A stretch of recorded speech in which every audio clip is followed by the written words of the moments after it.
Chula Vista will now move forward with renovations for a new art center. The city is allocating millions of dollars to remodel the building on 4th Avenue. Those funds were originally intended to be used to help people living on the streets or help keep businesses open. CBS 8's Regina Urita has reaction tonight from people who question the decision. A few years ago, this abandoned building used to be the former YMCA administrative building. Right now, there's a sign letting the public know that Casa Casillas, a new art center, will be opening up soon, and not everyone is happy about it. This is what the former building on 50 North 4th Avenue looks like right now. Abandoned and decaying ever since YMCA shut down its building more than 4 years ago.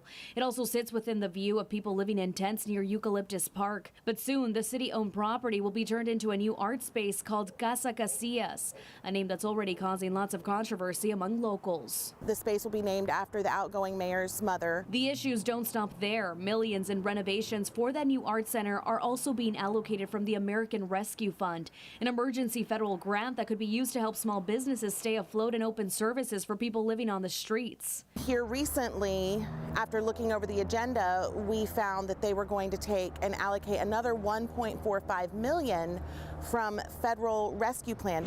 In recent years, people have been critical of how Chula Vista has dealt with small businesses and the lack of services for homeless people. Now they're criticizing what they call the misuse of federal funding. Why the extra funding? And why weren't people notified of that? Why was it kind of, snuck in on the agenda? According to a recent city survey, nearly 200 Chula Vista businesses are struggling to cover payroll expenses, rent, equipment, and debt that has accrued during the pandemic.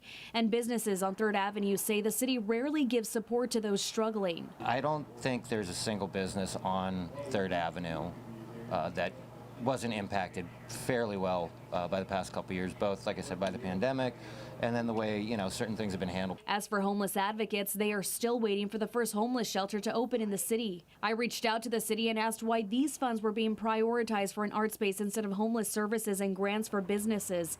In a written statement, Deputy Mayor Andrea Cardenas says it's an important project and fully supports it, as art brings pride and honor to the community. The renovation is planned to start in 2023.